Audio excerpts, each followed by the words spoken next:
Hey guys, in today's video I want to go over a late game Scrabble position that very nicely illustrates how a seemingly minor mistake at the late stages of the game can prove super costly.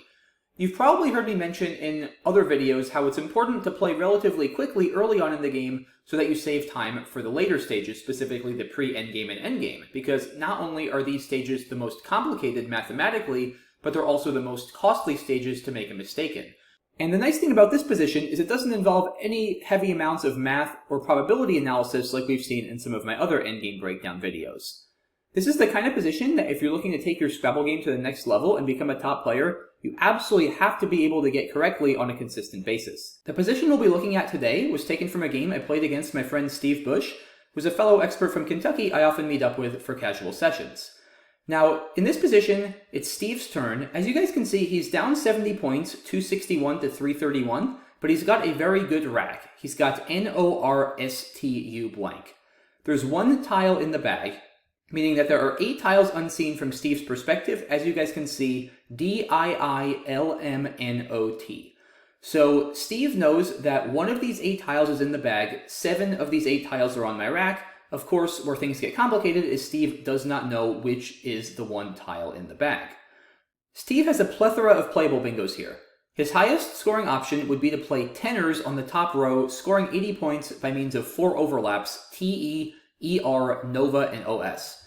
He also has a bunch of playable bingos on the 15 row to the E and Pave, such as Turn Soul, which he played, or Out, Snore, Burststone, or Construe. Like I said, in the game, Steve played Turn Soul, and let's see what happened. After Turn Soul, the M was in the bag, so I ended up having DIILNOT. In this position, I played the word Knighted for 27 points on the top row, making Nova and Is. So that brought the score to 358, 335 in my favor. Steve, with just an M, of course, was able to play out. He found his highest scoring outplay over here, making M and HM for 17. Was that enough? Unfortunately for Steve, not quite, because that brought him to 352, and he did play out and get 4 bonus points for my unplayed L and O, but that resulted in a 2-point loss for him, so I ended up winning this game by a score of 358 to 356. Again though, that is just one possibility from Steve's perspective. Steve, of course, does not know that he's going to draw the M out of the bag after Turn Soul. In fact, the odds of him drawing the M are only 1 out of 8, because there's only one M and 8 possible tiles he could draw. Now, you might be wondering, though, why did Steve play Turn Soul on the bottom for 74, when the other option I mentioned before, Tenors, scores 80? Well, the reason is actually not too hard to see.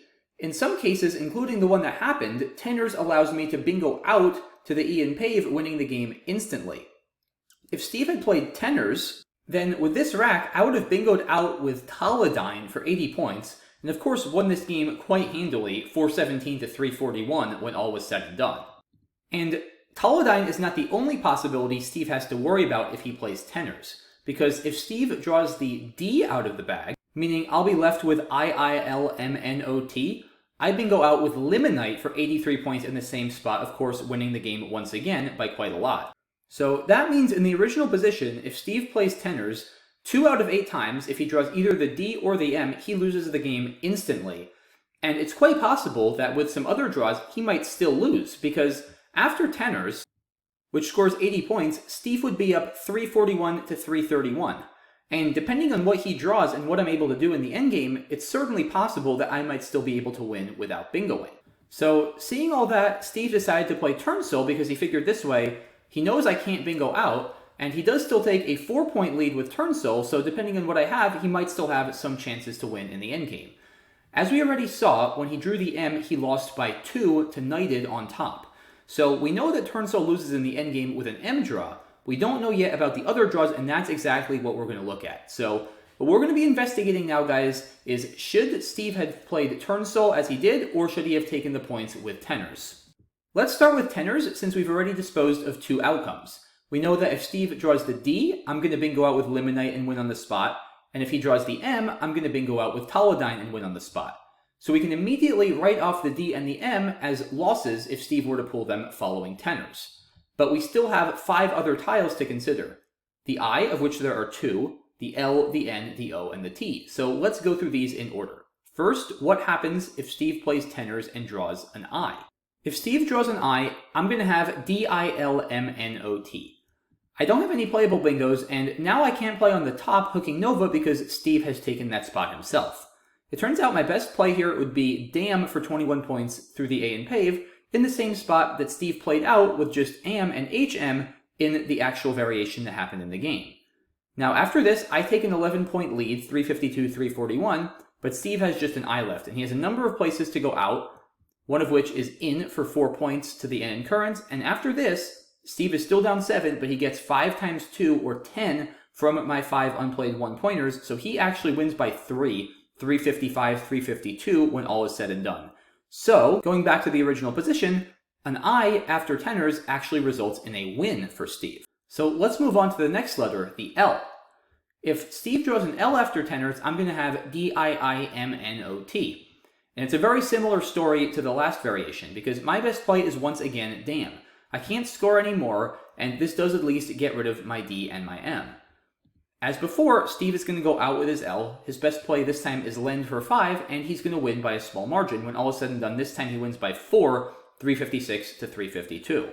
So the L draw is yet another winning possibility for Steve if he were to take the points with tenors. The next thing to look at is what happens if Steve draws an N. It's basically the same story all over again. With this rack, I once again have no better plays than Dam for 21, and as before, Steve has a number of outplays. His best one here scores 5 points with Guyan, and just as in the previous example, Steve's going to win by 4, 356-352, so the N is yet another win in the tenors column for Steve. If Steve draws an O, it ends up even better for him, because as always, my best play would be Dam, and now he can go out for even more, playing a Joe for 9 points, and he wins by 8 here, 360-352. So the O draw once again wins for Steve after tenors. There's just one more possibility for Steve to consider if he were to bingo with tenors, namely drawing the T. Well, guess what? If Steve draws the T, it's going to be the same situation we've been looking at all along. With this rack, I have no better play than Dam for 21. I could play Domini for 13. This actually would net the same spread, because while I do score 8 fewer points, I get rid of 4 more tiles, so Steve is going to get 4 times 2, or 8 fewer points after he goes out. So that would end up with the same result, but in any case, let's say, as always, I play Dam. Then Steve with a T is going to go out with 10 for 5, and as we've seen multiple times, he's going to win by 4, 356-352. So, what does this all mean? Well, putting everything we've just learned together, we know that tenors wins every single time for Steve, other than when he draws the D or draws the M and I bingo out. He wins by usually 3 or 4 points in every single endgame when I don't bingo, because my best play is Dam, he goes out with a couple of points and ekes it out. So tenors actually wins 6 out of 8 times for Steve. Once again, losing 2 out of 8 when he draws the D or the M, and winning the other 6. And you might be thinking, okay Mac, that's all great, but especially if I were under time pressure, there's no way I could permute all of those endgames and convince myself I really am holding on and winning each time after I play tenors. Well, there's actually a trick Steve can use here to his advantage. After tenors, which scores 80 points, Steve would be up 10 by a score of 341-331. And as we saw, regardless of what Steve draws, again, assuming, of course, I can't bingo out, I'm not going to have anything better than Dam.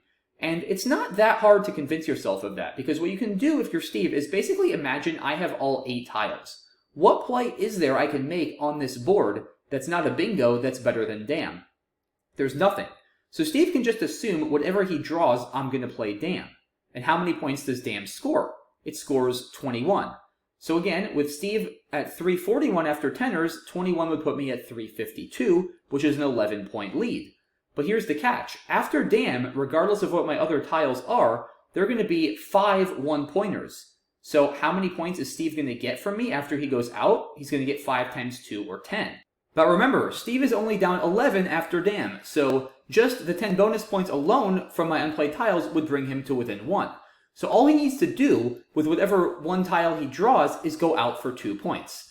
And it's pretty trivial to see that any outplay Steve might have is going to score at least 2 points, if not more.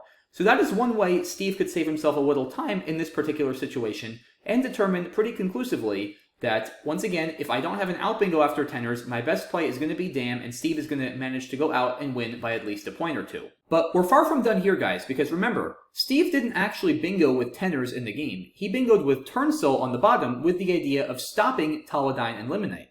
And at first this looks promising, because now, unlike tenors, he doesn't even have to worry about drawing a D or an M and me bingoing out. And since he was able to hold on in all of the endgames when I didn't bingo after tenors, maybe the same is true of Turnsole, and he can now win 8 out of 8, which would certainly be a lot better than 6 out of 8. However, as we're going to see, there's a problem, because if you recall, when Steve played tenors, a lot of the endgames he won after Dam were very, very close. He typically won by around 3 or 4 points. And Turnsole is a 6-point sacrifice over tenors. So now, if those endgames otherwise play out in exactly the same way, Steve isn't going to be winning by 3 or 4. He's actually going to be losing by 2 or 3. And as crazy as it sounds, Turnsole loses every single time.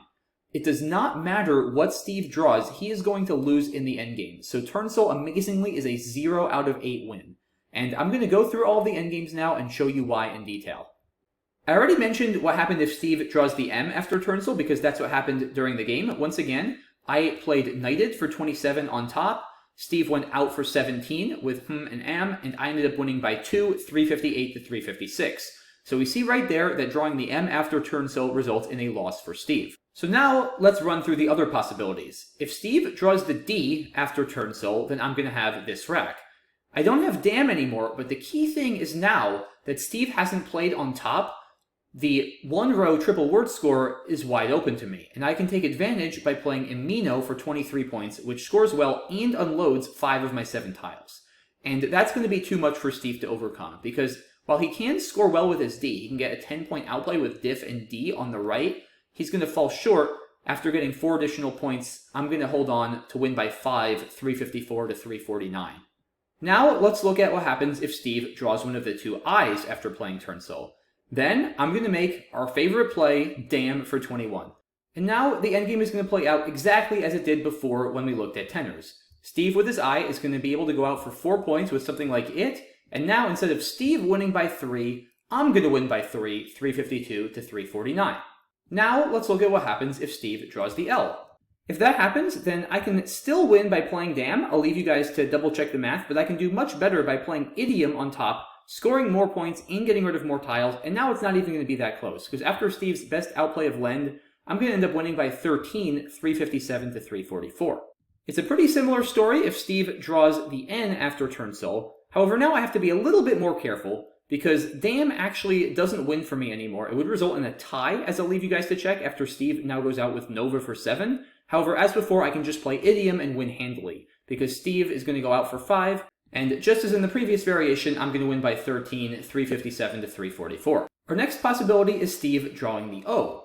And this one is a little bit more interesting, because now I don't have Idiom on top, and Dam is going to lose after Steve goes out with Joe for 9, as I'll leave you guys to check. So I need to come up with something else.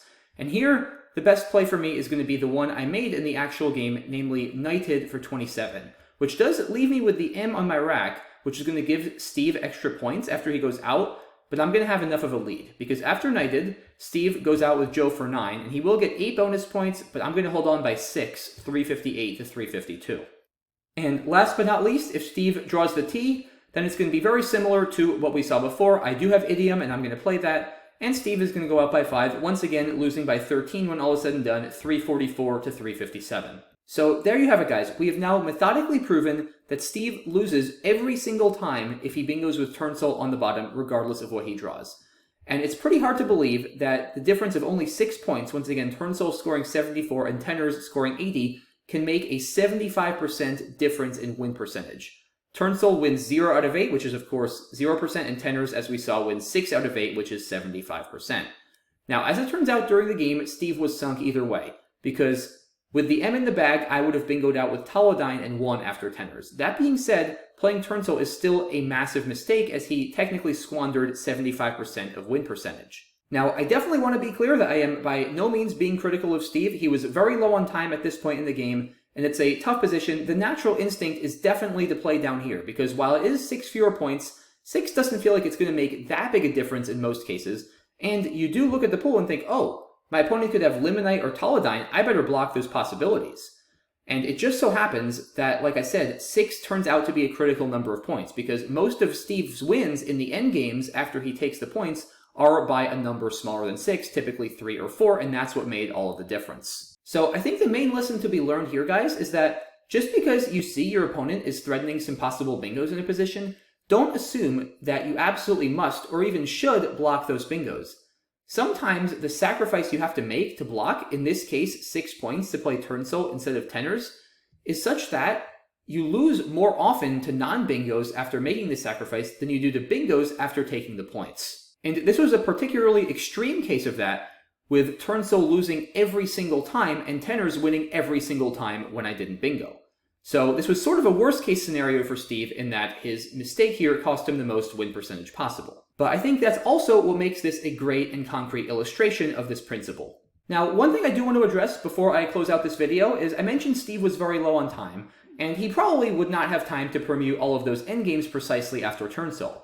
So how could he at least conclude that Turnsel is worse than tenors, once again knowing that tenors wins 6 out of 8? Well, one way to conclude that very quickly is that it's not too hard to imagine that if I have Idiom on top, I'm going to win. Because with Steve taking a 4-point lead after Turnsel and Idiom scoring 26, that'll put me up by 22. With 2 1-pointers left on my rack, Steve would need to go out for 19 points with a single tile to win the game. And it's not hard to see that that is simply not going to happen. Now, I have Idiom more than 2 out of 8 of the time. Because for me to not have Idiom, Steve would need to draw one of the letters in Idiom, of which there are 5. So that means I don't have Idiom 5 out of 8 times, which means I do have Idiom 3 out of 8 times. So 3 out of 8 times, right there, Steve is losing after Turnsel. And that is already more than the 2 out of 8 that Steve loses after tenors. So at that point, even without going through any more endgames, Steve could conclude that tenors is a better play. So that's one way, once again, if you're in this kind of situation and you're low on time, you can try to go through this computation in a way that's not completely rigorous, but still gives you a decent sense of what the better play is. So I think that's where I want to end it, guys. I hope this video was interesting and instructive. Let me know what you think in the comments if you have any questions or similar examples you'd like to see. Once again, thanks so much for watching. Really appreciate all your support, and I'll see you for the next video soon. Have a good one. Bye-bye.